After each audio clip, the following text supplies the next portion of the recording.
Euh, Pourquoi nous sommes en vie? Pourquoi nous sommes en vie? Oui. Oh mon Dieu, question existentielle là. Je sais pas quoi répondre sur le coup comme ça. Avez-vous une réponse? Normalement, nous vivons depuis notre naissance. Nous naissons, nous grandissons, nous faisons des enfants, nous travaillons, nous faisons de l'argent, et on meurt, et on laisse tout ce qu'on a cumulé depuis notre vie. Ouais. Alors pourquoi la raison? Pourquoi donc la vie si on doit laisser tout? On va laisser tout. Oui, on va laisser. Personne ne meurt et apporte avec lui de l'argent. Non, c'est ça. Donc on vit, on travaille, mais après Mais après, on laisse tout. on laisse tout. Qu'est-ce que vous pensez? Euh, Oui, c'est vrai. C'est pour ça qu'il faut pas trop s'attacher à l'argent puis à ce qu'on a parce que quand on meurt, après on a rien. Non, c'est pas la question, mais justement, si je vous donne un exemple, vous vous réveillez un jour et vous vous trouvez sur un bateau dans un océan. Vous vous réveillez comme ça et vous trouvez l'océan tout autour de vous. Qu'est-ce que vous allez dire? Quelles sont les questions que vous allez poser dans votre tête? Euh, Question, Normalement, vous étiez dans votre maison. Mais qu'est-ce que Et je le fais là? matin, après, vous vous réveillez dans un bateau, dans un océan. Qu'est-ce que vous allez dire à cet instant? Qu'est-ce que je fais là? Ah, bravo. La deuxième question, qu'est-ce que quoi? Qu'est-ce que je fais là? Mais pourquoi je suis là? Comment je suis arrivé là? Troisième question? Je sais pas. Où je vais y aller? Où je vais aller, c'est ça. Je m'en vais où? Ça va où? Trois questions que vous avez, normalement qu'on doit poser, même dans notre vie, parce que nous sommes dans un bateau déjà. Nous vivons dans un bateau C'est vrai, et dans un océan. c'est vrai, On s'est réveillé un jour, c'est un instant vrai, on s'est réveillé, mais on n'a jamais posé les questions pourquoi nous sommes en vie. c'est vrai, c'est vrai. C'est une bonne réflexion, ça. Si je vous donne un autre exemple, pour un étudiant qui commence des études, il commence des études et il sait déjà la raison de ses études. Il doit soit réussir ou échouer. Est-ce qu'il y a un étudiant qui va passer le demi de ses études et on va lui poser les questions et on va lui dire pourquoi vous étudiez? Qu'est-ce qu'il va dire normalement? Ouais, pour avoir un travail, pour réussir. Personne va dire, il va dire la première chose, il va dire j'étudie pour réussir Pour à réussir. l'examen, Ouais. pour réussir à l'examen, pour avoir un diplôme. Mhm, Mais il pourrait échouer. mhm. Donc personne ne dira je ne sais pas la raison pourquoi j'étudie. C'est vrai. Tout le monde a un but. Tu Tout le monde étudies a un pour but réussir. de la vie déjà. Mais la même chose pour la vie. Il doit y avoir un but pour la vie. Il doit avoir un but pour Il la doit vie. y avoir une raison de notre existence déjà. C'est vrai. C'est sûrement il doit y avoir. Mais comment peut-on le savoir? On doit se fier à quoi? Pour savoir notre but dans la vie, Pour avoir notre raison d'existence déjà. il faut se fier à. C'est des questions là, waouh! Faut se fier à, je dirais, notre instinct, notre. Euh, si on se fie à notre instinct, chacun a son instinct. Ton instinct n'est pas le mien. Non, c'est Donc, ça. ce que je pense moi ne sera pas la même chose que vous. Exactement. Donc, on doit se fier à quelque chose qui est plus. Bah écoute, moi, je suis quelqu'un aussi Est-ce que vous êtes croyant déjà? des croyantes. Je suis croyante, Vous donc êtes... je me fie à Dieu. Des fois, quand je me sens un peu perdu, je vais essayer de demander à Dieu des réponses pour qu'il me dise où aller. Oui. Ouais. Vous êtes catholique? Ben, je dirais que je m'identifie à la religion chrétienne, mais je suis pas trop Donc, comme tu sais, donc vous vous basez sur la Bible. la Bible ou bien. Est-ce que vous êtes certain que la Bible est une base pour savoir la raison de votre existence? C'est une base, c'est une base. ça. Mais j'aime pas ça trop me dire comme telle religion, je crois en Dieu. Mais comme référence, j'utilise la Bible comme référence. Nous croyons à ce que Dieu nous a créés pour l'adorer. Oui. Parce que c'est lui qui nous a créés, et il nous a créés avec ses lois. Oui. Pour ses lois, on doit suivre ses lois. La première de ces lois, c'est d'adorer Dieu. Adorer Dieu, ça veut dire pas seulement de prier, mais beaucoup de choses d'autres. Comme par exemple, dans la vie, c'est quoi? Voilà, comme de se marier, c'est aussi une façon d'adorer Dieu. Ouais. Par exemple, si je trouve une pierre dans la route, je dois l'enlever de la route. Ok. C'est une façon Faire le d'adorer bien Dieu. et tout. On revient à la Bible. La raison, est-ce que la Bible est une parole qui mérite d'être de se fier à elle déjà?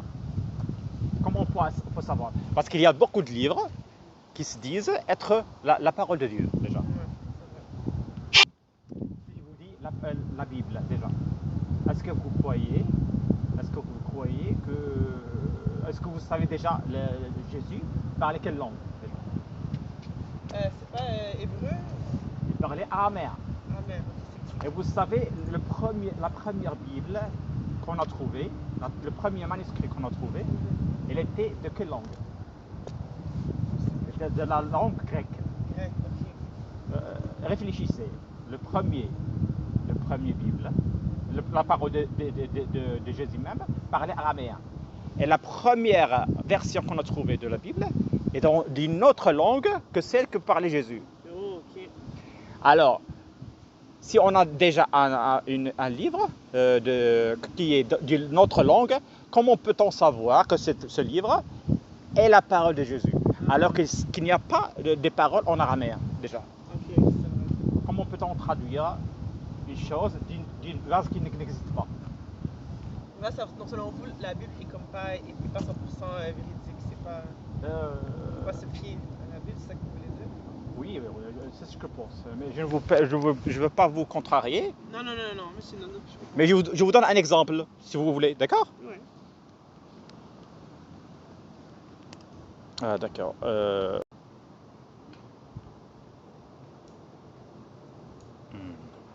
D'accord. Est-ce que je pourrais Oui. m'approcher? Ok, merci. C'est la parole d'Exode, le 21, 20, 21.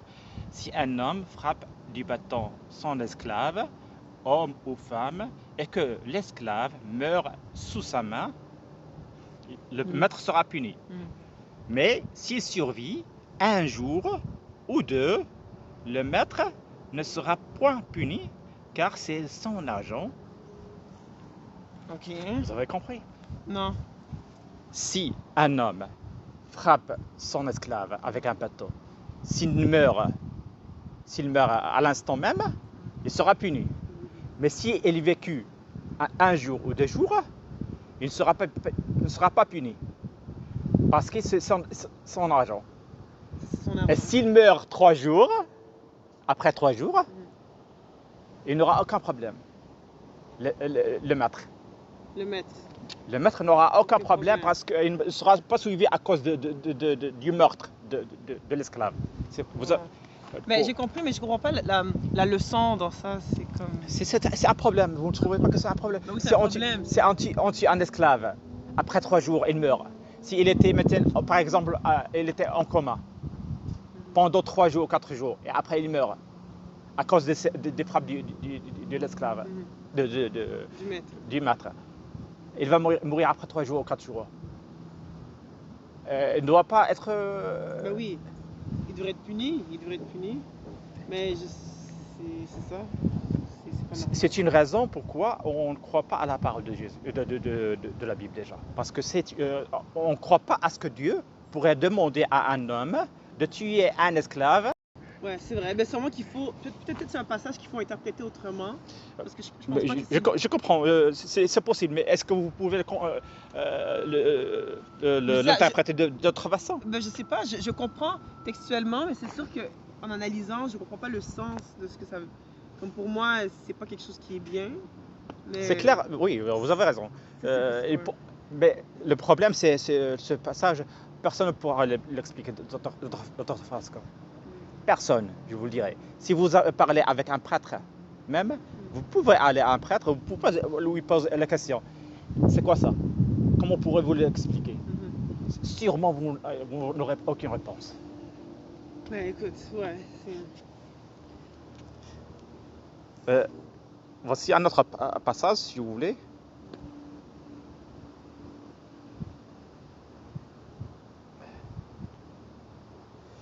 Vous savez qui a écrit Deutéronome? Deutéronome. Ah, vous le savez. Il a écrit Moïse. C'est le livre de Moïse. Normalement, ce sont des paroles de Moïse. C'est lui qui les a écrits. Personne d'autre. Donc, il y a un verset où il dit,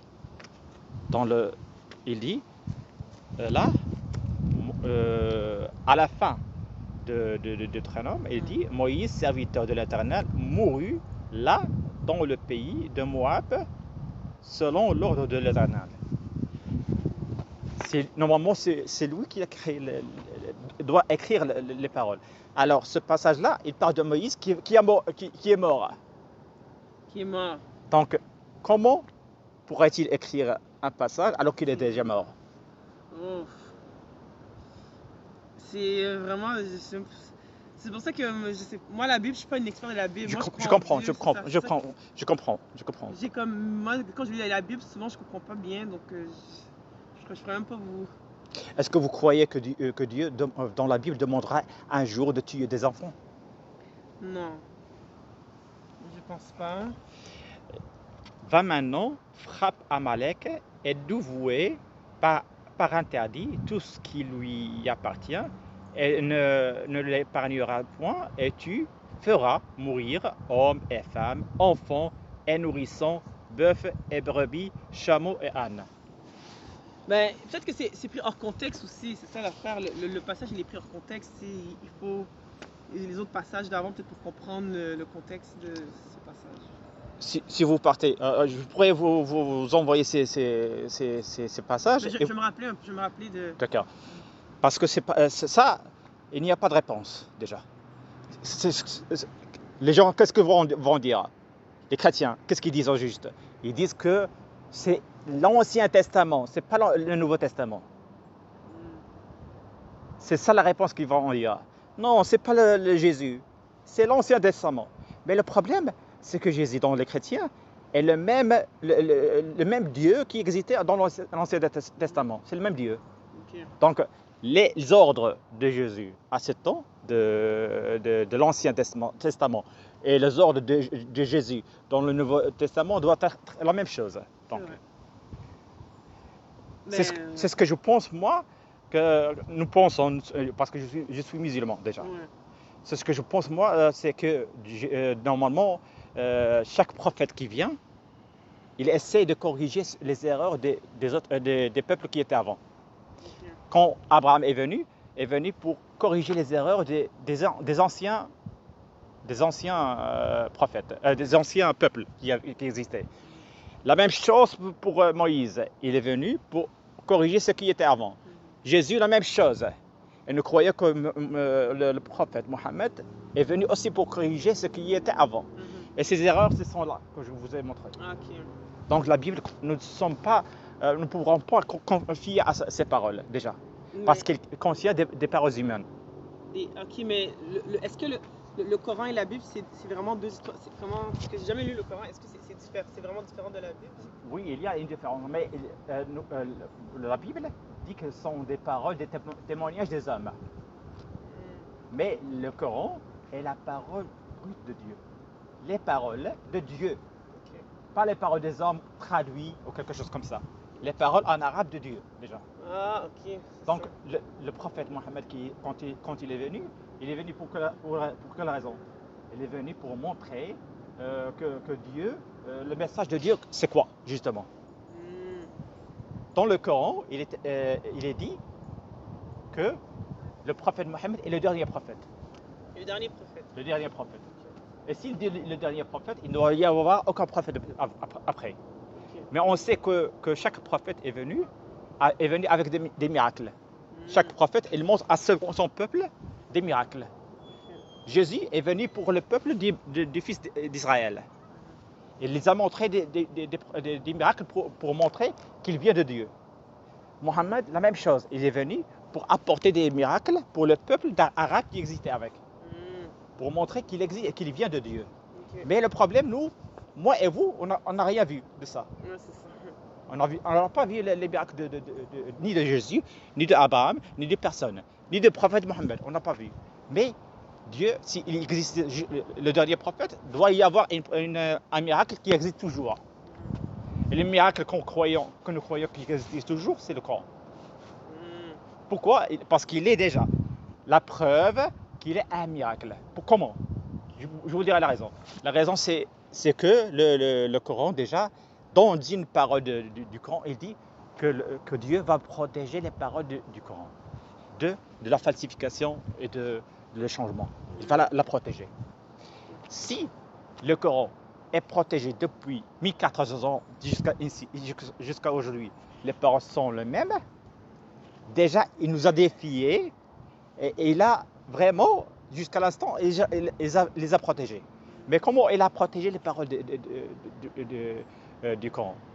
Parce que nous savons que le prophète Mohammed connaissait le Coran et il transmettait les paroles du Coran à ses compagnons. Mais comment il les transmettait? De deux façons. Il les transmettait avec la mémorisation des paroles du Coran. Et la deuxième chose, c'est l'écriture. On écrit le Coran. Chaque génération transmet à l'autre génération de la même façon. Et si je vous donne un exemple, deux hommes qui étaient dans la péninsule arabe, tous les deux mémorisaient le Coran, chacun part dans un endroit différent. Un est parti à la Malaisie, et le deuxième est parti en Afrique du Sud. Je vous parle de 1400 ans avant. Puis Ils transmettaient la religion au peuple de la Malaisie. Et l'autre transmettait le message le Coran au peuple de Sud-Afrique. Il n'y avait pas de moyens de communication comme aujourd'hui pour savoir si la transmission du peuple de Malaisie est la même que celle du peuple de Sud-Afrique. La transmission depuis 1400 ans a continué jusqu'à aujourd'hui. On essaie de voir la génération d'aujourd'hui de la Malaisie et la génération d'aujourd'hui de la Sud-Afrique pour voir s'il y a une similitude entre les deux Corans pour savoir s'ils sont exacts ou pas. On a trouvé qu'ils sont exacts. c'est exact. Exact. Je parle juste de la transmission orale, pas justement de l'écriture, parce que l'écriture du Coran n'est pas très intéressante, n'est pas très importante, Ouais. parce que la meilleure chose, c'est la mémorisation du Coran déjà. Ok, bon. Si on mémorise le Coran, il n'y aura aucun problème. Je vous donne un exemple, si on détruit tous les Bibles et les Corans qui existent aujourd'hui sur Terre, les écritures, on brûle tout, on ne laisse rien. Même dans les ordinateurs, on détruit tout. La parole qu'on pourra réécrire, c'est le Coran. Pourquoi? Parce qu'elle est déjà mémorisée dans les têtes. Oh, wow. Aujourd'hui, il y a combien de personnes qui mémorisent le Coran? Il y a des millions. Ok, mon Dieu. Et chaque génération, il y a des millions de personnes. Chaque génération, il y a des millions de personnes qui mémorisent le Coran, déjà. Donc, c'est une preuve que Dieu vous défie, il vous dit il n'y aura aucune modification du Coran. Contrairement à la Bible. Ok, je comprends. Mais, si vous le dites ça, dans mon moment, on doit suivre Dieu. On ne doit pas suivre ce que nous avons hérité. On doit suivre ce que Dieu nous a demandé de faire, de suivre. Ouais. Est-ce que c'est logique? Oui, c'est logique. Écoute, moi, j'ai jamais lu le Coran. J'ai toujours été élevé comme lisant un peu la Bible. Même la Bible, des fois, comme je vous ai dit, moi, je suis quelqu'un je crois en Dieu, je crois en faire le bien, mais je suis pas quelqu'un qui est trop dans le, comment dire, dans les, pas règlements, mais dans la religion. Je pense que vous voyez la différence. Oui, je comprends. Mais c'est ça. Mais le Coran, j'ai jamais lu, j'ai jamais, je sais pas. Sûrement, vous suivez les lois du Canada. Au Canada, je suis les lois de Dieu. Si vous avez une voiture, Oui. Vous avez une loi que vous devez suivre en conduisant la voiture. Oui, c'est ça. Vous ne pouvez pas, par exemple, vous pouvez pas apporter la voiture ici. Oui, c'est ça, exactement. Il y a des lois. Il y a des lois, il y a des règlements. Vous les respectez. Exactement. Mais vous respectez les lois humaines. Les lois humaines, oui. Mais vous ne respectez pas les lois de Dieu. Pas toutes entières. Les lois de Dieu. Ben oui, mais c'est à cause qu'on vit aussi dans un monde où il y a le péché et tout. Donc c'est sûr que là, c'est dur. On fait tous le péché et tout. Donc là, mais c'est sûr que les lois de Dieu, on va tous les suivre. Mais après, dans le monde dans lequel on vit aussi, avec comment c'est corrompu aussi, Oui. c'est difficile après d'être 100% parfait. Je comprends. Les péchés, tout le monde fait des péchés. Il n'y a personne qui ne fait pas un péché. Mais on essaie de toujours revenir à Dieu. Exactement. Toujours. À chaque fois, on essaie de revenir à Dieu jusqu'au jour de notre fin de vie. C'est ça. Mais on doit savoir le chemin qu'on doit suivre déjà. Si Dieu vous montre la raison, le chemin, on doit le suivre déjà. Si Dieu nous demande de suivre ce chemin, on doit le suivre. Justement, on peut écarter parfois, mais à chaque fois, on revient à notre chemin. Mais comment, c'est quoi le bon chemin? Le bon chemin, je crois que c'est l'islam. Comme je vous ai montré que le Coran est le dernier livre. Et je vous ai montré que le Coran, aujourd'hui, c'est le même Coran qui existait avant, à 1400 ans. C'est déjà une prophétie de Dieu même dans le Coran. Depuis 1400 ans, il nous dit que le Coran est protégé, déjà, la première chose. Et la deuxième chose, le prophète Mohammed est venu avec des prédictions.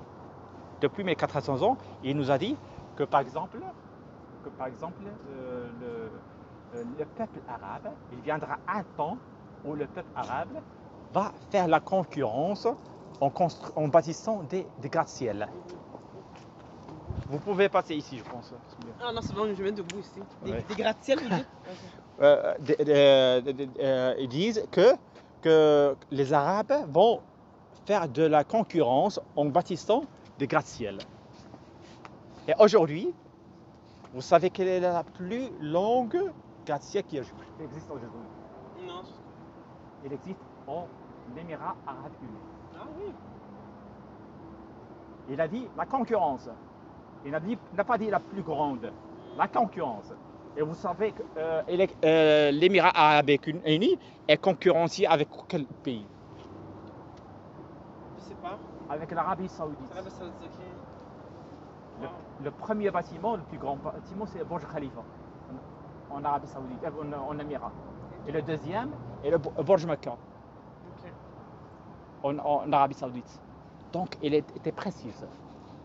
Ok, mais dans la Bible aussi, je pense que dans la Bible aussi, il y a des prophéties, il me semble, dans la Bible aussi. Là. Je comprends, oui. Je ne vous dis pas que toute la Bible est un problème. Il y a des problèmes dans la Bible tout entière. Mais il y a des choses qui sont bonnes et il y a des choses qui ne sont pas.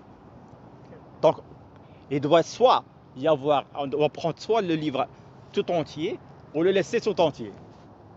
Soit le livre tout entier est la parole de Dieu, ou on le laisse tout. Okay. S'il contient même une lettre qui n'est pas de Dieu, on ne doit pas se fier avec elle. Okay. Mais est-ce que les principes du Coran et de l'islam sont un peu les mêmes que les principes de la chrétienté ou tout ça? Non, il y a des différences. La première chose que nous croyons, que nous devons croire à Dieu. La première des choses. Et on ne doit pas le relier, l'associer avec aucune de ses créations. Okay. Mais la Bible l'associe avec Jésus. Okay. Et nous, on ne l'associe pas avec Jésus déjà. Okay, je comprends. La deuxième chose, qu'on doit croire à tous les prophètes. À le prophète Jésus, que nous croyons, que nous aimons bien sûr, et nous croyons à tous les prophètes bien sûr, à ce que le prophète Mohammed est le dernier prophète. Et notre discipline devant Dieu, des choses qu'on doit faire, par exemple, on doit faire du bien à nos parents. Donc, si Dieu lui-même vous montre le chemin de suivre ce qu'on doit faire, pourquoi vous ne le faites pas? Pourquoi je ne le fais pas? Oui.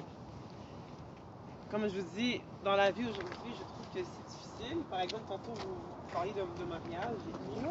Bonjour. Tantôt, vous parliez de mariage et tout. Et aujourd'hui, c'est pas facile là, de se marier comme avant, de trouver des bonnes personnes. Les gens, ils sont. Vous Ça. parlez du mariage, le mariage, ça ne vient pas d'un jour. Et ce n'est pas une chose qui est essentielle pour croire à Dieu, déjà. Non, c'est ça, non, c'est ça, c'est sûr. La base de croire à Dieu, c'est croire à Dieu et de croire à prophète Mohammed. C'est ça la religion de l'islam, déjà. Est-ce que vous pensez que les preuves que je vous ai apportées à propos du prophète Mohammed suffiraient pour croire à ce qu'il vient de Dieu? Ouais, moi j'y crois. Par contre, vous êtes musulman. Mais maintenant, parce que je connais pas trop bien toutes les règlements, c'est ça, et c'est les règles. Je trouve que des fois, en 2021, c'est comme si on vit dans un monde qui est différent aussi qu'à l'époque. Donc, c'est sûr qu'il y a des fois des choses qui sont différentes aujourd'hui. Donc, je sens que des fois, il faut adapter, mais on dirait que c'est pas une chose que c'est pas, dans la religion, Oui. les gens veulent faire adapter au monde d'aujourd'hui. Donc, moi, c'est juste ça que. Vous dites que vous devez croire à tout, comprendre tout ce qu'il y a, afin de croire ce que vous devez choisir. Ce que vous pensez, vous devez savoir tout. C'est ce que vous voulez. Savoir tout. Non, en fait, mon point, c'est plus que moi, je différencie la religion, la spiritualité. Donc, moi, je suis quelqu'un de plus spirituel que religion. Donc, c'est ça. Donc, par exemple, dans certaines communautés, il y a beaucoup de règlements, pas faire ci, pas faire ça, pas faire ça. Et puis, moi, j'approuve pas quand les gens font ça sans aucune raison qui vient faire le bien. Donc, moi, c'est ça qui me détache un peu de la religion. Donc, c'est pour ça que moi, j'aime mieux me dire que je crois en Dieu et puis les principes de Dieu et tout. Mais des fois, je sens que moi, je travaille D'accord, tantôt, ok. mais Moi écoutez, C'est intéressant. ça fait du sens ce que vous dites. Oui, bien sûr. Mais je vous demande justement de faire un peu d'effort et de lire le Coran. Mais est-ce que c'est en français, le Coran? Oui, bien sûr, il est en français. J'ai pas trouvé ça. Non, il est originalement en arabe, mais il est traduit en français. Vous pouvez le lire en français déjà. Ok, ça me dérange pas du tout. Oui, Je bien peux sûr. le trouver en ligne sur Internet? Bien sûr, en ligne, il existe déjà. Ok, Vous mettez Coran et vous pouvez le lire déjà. tout à fait. Oui. Je suis très ouverte à ça, donc merci pour la discussion. Oh, c'est sûr, oui. Merci à vous. Merci à vous. Au revoir, merci.